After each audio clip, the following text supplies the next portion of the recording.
First graders, we are starting a new writing unit. You are going to be doing some series writing, and we're going to be doing some realistic fiction. That means that every book in our series feels real to us, and it's something that could really happen even though the characters are made up. I have a story I want to read to you right now, and then we're going to talk about some of the things I did as a realistic fiction writer. My story goes like this. One sunny day, Gretchen and her family went to the beach. She was splashing in the waves and decided to go get her boogie board to float on the waves. She ran for her board, and on the way back, she yelled, "Ouch! I hurt my ankle!" She called out, "Mom, Dad, please come here!" Wah!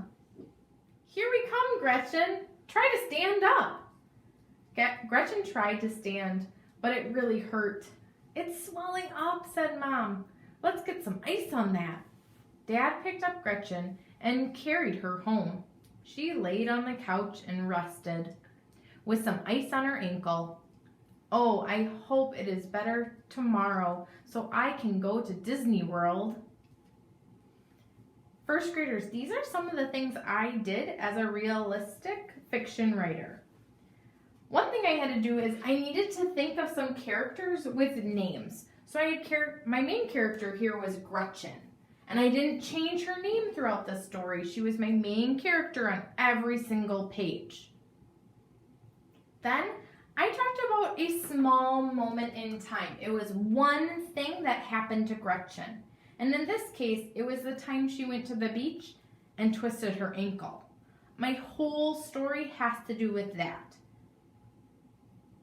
In my writing, I made sure that I had sketches on each page, and you might even notice that I had some labels. Like right there, it was a bag of peas on her ankle to keep it cold and help the swelling go down. I had some big action in my story. So for example, on this page, I wrote about how she ran for her board. And then I also had her yelling. Just like I have characters moving in a realistic fiction book, I also have them talking, and they have some dialogue. Dialogue is when we see those talking marks. So on this page, she yells, "Ouch." On this page, we see Mom and Dad talking to Gretchen. It says, "Here we come, Gretchen, try to stand up," or "It's swelling up." Those are all things my characters said. When I have a realistic fiction book, my characters have a real life trouble. I didn't have aliens coming down into this story, or I didn't have a talking whale. At my story, I thought, what could really happen? What would be a real problem at the beach? And my real problem was she hurt her ankle when she was running on the sand. That is something that could really happen to somebody when they're at the beach. But by the end of my story, that trouble is solved. By the end of my book, she rests at home until her ankle feels better. By the very end of my book, I have a conclusion or ending. I found a way to wrap it up. And in this case, I said, "Oh, I hope it's better for tomorrow so I can go to Disney World." I didn't keep going about how her ankle kept hurting. My story ended in a concise way.